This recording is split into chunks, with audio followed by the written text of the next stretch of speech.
No mundo de notificações infinitas, a biblioteca foi o primeiro lugar onde aprendi o que é concentração, onde o silêncio era a regra e, mais do que isso, uma bênção. A biblioteca eu enxergo como um espaço de refúgio e foco no mundo caótico.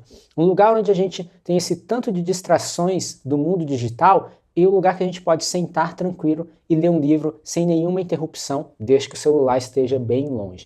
Hoje eu quero compartilhar com vocês um pouco da minha experiência da biblioteca como uma ferramenta transformadora na minha vida, tanto como leitor, como uma pessoa criativa, alguém que trabalha com música e mesmo assim via a biblioteca como a segunda casa, né? Viajei o mundo todo para estudar, fui fazer mestrado, já tive bolsa, ganhei uma bolsa de estudo para estudar na Suécia, mudei da minha cidade do interior para Brasília, depois para São Paulo, e a biblioteca era sempre aquele lugar que estava ali para mim, sempre naquele lugar super diferente. Eu tinha a biblioteca como um ponto em comum e sempre considerei como a minha segunda casa. E eu quero hoje falar com vocês um pouquinho sobre como a biblioteca pode ser não só transformadora, mas um local de acessibilidade à leitura, né? A gente sabe que livros não é um artigo muito barato e a biblioteca está ali com livros de graça, e também trazer como um ponto de resistência nesse mundo louco das distrações digitais, do vício no algoritmo das redes sociais, talvez uma alternativa para você que está buscando um pouco mais de paz,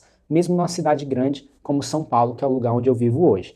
A biblioteca, para mim, como espaço de refúgio, ela é muito importante porque é um local onde a gente pode sentar. Se você está com o seu celular longe, se você não está com acesso à internet, é realmente um lugar que você pode se isolar. Muitas das bibliotecas vai ter paredes à prova de som, né? Então é um lugar que vai te isolar realmente do mundo externo. Mesmo as que não têm, as pessoas costumam respeitar o silêncio da biblioteca. Eu acho que um dos únicos locais públicos onde se exige silêncio, eu acho que a biblioteca é um dos poucos lugares que as pessoas ainda respeitam, né, o silêncio. Cinema já foi, né? Se você quer ter uma experiência no cinema com silêncio, você tem que escolher uns horários muito aleatórios, porque senão vai virar uma baderna. Vide aí a confusão que teve aí no filme do Minecraft, que teve até gente presa. Então eu vejo sim a biblioteca como esse lugar que a gente pode buscar um lugar de tranquilidade. Por isso eu queria compartilhar com vocês como a biblioteca foi importante na minha formação de leitor e também de escritor, de uma pessoa criativa que trabalha hoje com arte, né, tanto com música quanto efeitos sonoros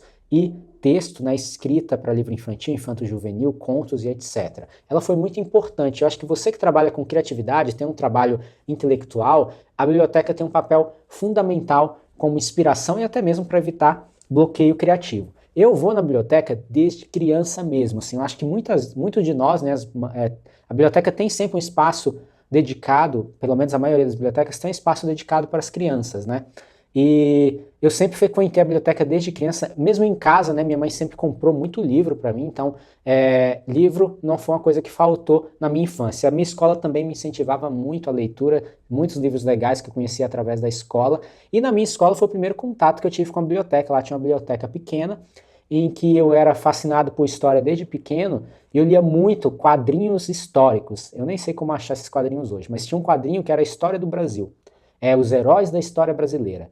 Aí eu aprendi um pouco de Aleijadinho lá e tal, então tinha muita coisa ali que foi muito legal para minha formação também, dessa paixão pela história. Quem não sabe, eu cursei 2 anos e meio do curso de História na UNB, anos fantásticos antes de eu mudar para música, e a biblioteca sempre esteve lá. Minha formação como leitor de fantasia, de quadrinhos, começou na biblioteca. A gente sabe que quadrinho nunca foi muito barato no Brasil, tirando aí a Turma da Mônica, talvez, não lembro o preço, mas quadrinho, né, graphic novels, etc., mangá, são caros, até hoje são caros. E a biblioteca sempre foi um lugar em que eu encontrei esses artigos. Por sorte, na minha cidade pequena, tinha uma biblioteca da cidade, né? Depois da escola eu tinha essa outra biblioteca na cidade, que a gente ia fazer trabalho lá, porque era um lugar silencioso, né? Fazer trabalho de escola, mas eu descobri lá a coleção do Asterix. Eu não conhecia, não tinha visto o filme ainda, não sei se o filme já tinha sido lançado na época. E lá eu conheci a coleção quase completa do Asterix. Tinha, felizmente, algum nerd naquela cidade, que não tinha muito nerd lá. Esse nerd doou a coleção dele de Asterix e eu pude ter contato com a coleção completa. E Asterix não é um quadrinho muito barato no Brasil. Consegui ler quase tudo ali, pelo menos o que tinha sido lançado na época, e foi muito importante na minha formação como leitor. Então, livros que às vezes são muito caros, a biblioteca tem essa qualidade da acessibilidade. Depois eu mudei eu mudei para Brasília e a biblioteca, aqui contando a minha história com a biblioteca em si, vocês vão ver que é o lugar que eu uso para ficar esperando a minha esposa fazer as coisas, né? Então, quando a gente começou a namorar, a gente namorava à distância, eu morava em Lusiânia e ela morava em Brasília. E a biblioteca, quando eu ia visitá-la, às vezes ela estava tendo uma aula, alguma coisa assim, ao momento eu usava a biblioteca para esperar ela sair da aula, ou do cursinho pré-vestibular. Então, eu até lembro até hoje, a biblioteca da 302 Sul, se você é de Brasília, você sabe qual a biblioteca que eu estou falando, ela é magnífica, várias doações das pessoas ali ao redor da quadra. Brasília tem essa loucura, né? Lá tudo número, que é maravilhoso, não são nomes, então é 302. O nome da biblioteca é esse, Biblioteca da 302 Sul. E lá eu tive contato com Constantine, vários clássicos dos quadrinhos, o Watchmen, Monstro do Pântano, tudo, Sandman, o primeiro Sandman que eu li foi lá, não comprei, não tinha dinheiro para comprar o Sandman, muito caro. Então eu li lá, tive contato com Asimov nessa biblioteca também, lá tinha uma coleção do Asimov, li alguns contos, Senhor dos Anéis também tinha lá, Hobbit, e também literatura nacional, tinha muita coisa, né? Geralmente a biblioteca brasileira vai ter um acervo grande de livros nacionais e livros didáticos também. E era minha segunda casa, né? Quando eu mudei para Brasília para fazer a universidade, aí minha esposa veio para São Paulo, ela estava fugindo de mim, né? E aí a gente namorou à distância por 7 anos. Quando eu estava em Brasília, na UNB, na Universidade de Brasília, cursando, fiz História por 2 anos e meio, depois mudei para Música, eu vivia na biblioteca. A biblioteca era como se fosse a minha segunda casa. Lá também eu li muito quadrinho, porque eles tinham uma seção separada para quadrinhos lá, fantástico. Tinha Senhor dos Anéis, todo tipo de literatura. Às vezes as pessoas dizem, a biblioteca só vai ter livro didático, vai só ter livro clássico, eu não quero ler essas coisas. Não, a biblioteca tem de tudo, lá tinha até Crepúsculo. Então se você está numa cidade que tem uma biblioteca um pouquinho maior, com certeza vai ter muito livro, e as pessoas doam muitos livros, né? Então a biblioteca é um lugar realmente de acessibilidade. Eu entendo, as pessoas reclamam que os livros são caros, sim, são caros, mas você não precisa ter os livros, você pode ir na biblioteca e lê-los. Você não precisa nem fazer uma conta na biblioteca se você não quiser. Né? Vai que você não tem um CPF, você está ilegal por aí, você pode ir lá na biblioteca e só ler. É o acesso mais puro, vamos dizer assim, é o acesso à leitura através da biblioteca. Você só entra, pelo menos no Brasil, a maioria das bibliotecas você entra, às vezes não precisa dar documento nem nada, né? Você só deixa sua mochila, entra e vai ler. É isso. Algumas pedem documento realmente. Se você não tem documento, evite algumas bibliotecas. Mas muita biblioteca é acessível. Quando eu mudei de país, eu fui ganhei uma bolsa de estudo para estudar na Suécia com um violonista popular, né, da música brasileira, Nelson Faria. A quem conhece música popular brasileira, aposto que você já ouviu falar dele. E lá na Suécia tinha a biblioteca que, meio aquele lugar novo para mim, tinha a biblioteca que era a minha segunda casa também. Vivia meus tempos, as horas e horas estudando lá. Parte mais de teoria, né? Já estava cursando música nesse momento. Depois, quando eu fui fazer o mestrado, outra história interessante ainda no Brasil da biblioteca. Quando minha esposa mudou para São Paulo, e eu estava em Brasília, quando eu vinha visitá-la, às vezes eu tinha que esperar ela sair do trabalho, eu não queria ficar no apartamento o dia inteiro, né? Então eu ia com ela para o trabalho e ia para a biblioteca de Santa Amaro. Se você está em Santa Amaro, acho que você sabe qual é que eu estou falando, em frente ao McDonald's. E aí eu ia naquela biblioteca e passava horas ali, não só estudando, que é um lugar de tranquilidade, como eu falei para vocês, mas também ficava ali tranquilo, né? Lendo vários livros, tinha um acervo enorme na biblioteca, acho que eram 3 andares, é muito legal essa biblioteca, se você está em Santa Amaro, em São Paulo, vale a pena conhecer. Aqui em São Paulo a gente está bem servido de biblioteca, tem muitas bibliotecas, né? Então aqui não dá para reclamar que não tem acesso à leitura, tem livro até na parada de ônibus, né? Então tem livro em todo lugar. E depois, quando eu mudei para a Suécia com a minha esposa, aí a gente foi junto, a biblioteca foi a nossa segunda casa realmente. A gente passava muito tempo na biblioteca. A gente passava muito tempo estudando, tinha muito livro para ler, e tinha um acervo muito legal, né? Não só livros em inglês, mas tinha livro até em português lá, tinha livro em outras línguas, era bem legal, em japonês e tal. E a Biblioteca dos Estados Unidos tem uma coisa interessante, fugir um pouco do assunto, mas a Biblioteca dos Estados Unidos tem uma coisa muito legal, até para mostrar que até nos Estados Unidos, um país tão capitalista, né, e consumista ao extremo, você tem um lugar com acesso livre aos livros, né? Na faculdade, a gente sabe, livros de faculdade, livros acadêmicos, às vezes são muito caros. E eu estava nos Estados Unidos e é em dólar, então era mais caro ainda. Então não tinha condição de comprar todos os livros, eram muitos livros. Então, alguns livros a minha biblioteca não tinha. E a biblioteca das universidades dos Estados Unidos tem um sistema interno, que eu esqueci o nome agora, que você consegue pedir livros emprestados para outras bibliotecas de outros estados. Então eu estava morando lá na West Virginia, lá no norte, perto de Nova York, eu podia pedir um livro lá de Los Angeles, lá no sul. na Califórnia. Então, super longe, não pagava frete, eu não pagava nada. O livro vinha e eu tinha acesso àquele livro por cerca de 30 dias, mais ou menos. Então, olha que maravilhoso, um sistema em que mesmo que o livro não tenha na biblioteca da sua faculdade, você não tem condição de comprar aquele livro, você consegue achar ele nas bibliotecas do país todo e esse envio é feito de forma gratuita para você, você nem paga o frete desse livro. Eu acho um sistema fantástico, não sei se já foi implementado no Brasil, mas espero que um dia seja, porque aí realmente é o acesso livre a qualquer livro que você deseje, né? Porque, imagine, várias universidades no país, com certeza o livro que você procura vai estar em alguma.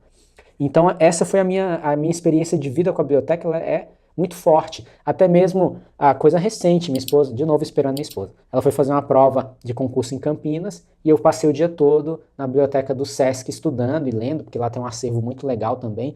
As bibliotecas do Sesc você não precisa ser associado, nem nada. Então se você está em São Paulo, a biblioteca do Sesc está aí livre para você também poder estudar num lugar silencioso, não filme, e também você poder ler com tranquilidade. E eu vejo a biblioteca também como esse espaço de desaceleração e um lugar de paz, né? Para mim, barulhos externos sempre foram um problema. Hoje eu resolvo isso com um fone anti-ruído, mas na época eu não sabia, né, como resolver esse problema. E eu sempre me sentia muito tranquilo na biblioteca. Era um lugar para mim, como eu disse, uma segunda casa, o meu lugar favorito. Até porque, por mais que a biblioteca tenha uma arquitetura super diferente, né? Várias bibliotecas são super bonitas e tal. Mesmo assim, quando você chega na biblioteca, é um lugar que é um ponto em comum na sua vida, né? É aquele monte de livro, não importa como ele está organizado, é uma biblioteca. Você se sente naquele lugar, que é um lugar de paz, tranquilidade. E eu acho que no mundo que a gente vive hoje, de tantas distrações, é um lugar que faz sentido você frequentar para fugir um pouco e poder desacelerar a sua mente, né? Tirar um pouco, às vezes você está com a nuvem na sua mente, está muito confuso, não sabe o que fazer, vá para a biblioteca, experimente ficar lá em silêncio, sem fone de ouvido, sem nada, só realmente com seus pensamentos. É um lugar fantástico para imersão, né? Talvez por uma forma de terapia, uma forma de autoconhecimento, meditação. E a biblioteca, como eu falei para vocês, né, a biblioteca sempre foi esse lugar em ponto em comum no mundo. Eu vejo a biblioteca como com esse papel de acessibilidade universal da leitura. É um lugar fundamental para a formação de um público leitor. Eu falo muito aqui no meu canal a importância da leitura, não só como um ponto de resistência no mundo, e cheio de distrações, né, digitais, do vício no algoritmo, de informações picotadas, nada é aprofundado, e a leitura vai te trazer isso. Um livro é uma imersão que você tem por um período de tempo, às vezes grande ou pequeno, depende do tamanho do livro, que você consegue fugir e se encontrar um pouco consigo mesmo e aprender, né? Os livros são aí uma fonte de conhecimento infinita. Então, para mim, a biblioteca sempre foi esse local que eu me senti acolhido e era a minha segunda casa. Um outro ponto importante da biblioteca, que dialoga muito com o nosso canal aqui, é a biblioteca e a criatividade. Eu vejo a biblioteca como um local para sair do bloqueio criativo. Tem várias técnicas aí de bloqueio criativo, mas uma das que eu acho que eu não vejo muita gente comentar, mas é uma que eu uso para mim, é estar rodeado de livros, né? Eu antes não tinha condição de ter vários livros assim. Hoje eu tenho a minha mini biblioteca, desde que eu voltei para o Brasil, eu tenho uma mini biblioteca com vários livros. Tenho amigos que têm bibliotecas muito maiores. O meu sonho é transformar minha casa numa biblioteca gigante, encher todos os armários, encher de armários, e a gente só vai ter um lugarzinho ali para dormir, uma almofada, e o resto é livro. Dorme em cima dos livros se for necessário. É um lugar muito acolhedor. E para quem trabalha com arte, com criatividade, para mim sempre foi importante ter uma pilha de livros do meu lado. Seja um quadrinho, seja um livro de fantasia, um livro técnico, qualquer um. Eu sempre gostei de ter uma pilha de livro do meu lado, porque isso aqui, para mim, é uma fonte, não que eu precise abrir, mas só de olhar. Eu li esse livro aqui do Hayao Miyazaki, Shuna's Journey. Só de olhar para ele, para a capa, eu já me lembro da imersão maravilhosa, do tempo maravilhoso que eu tive aqui. Isso já me desbloqueia para criar minhas próprias histórias. Então a biblioteca, ela tem esse é um lugar mágico, cheio de vidas que estão ali dentro, né? Cheio de histórias que você pode vivenciar, ou que você já vivenciou. Isso, na minha opinião, é um lugar muito poderoso para inspiração. Você está ali trabalhando duro no seu projeto, talvez um projeto de vida, talvez um projeto literário, e você lembra que outras pessoas naquelas prateleiras passaram por isso também. Então, para mim, é um lugar muito inspirador, não só como transformador. Então, se você tem bloqueio criativo, está com dificuldade em desenvolver não só a sua história como livro, mas também um outro tipo de projeto profissional, recomendo tirar o final de semana, vai para uma biblioteca, imerge naquele silêncio. E se você tem condição, tem a sua mini biblioteca em casa, mesmo que você não leia todos os livros que tenha lá, mas ela serve como lugar, aquele ponto criativo que talvez você está precisando para desbloquear a sua criatividade e a sua inspiração.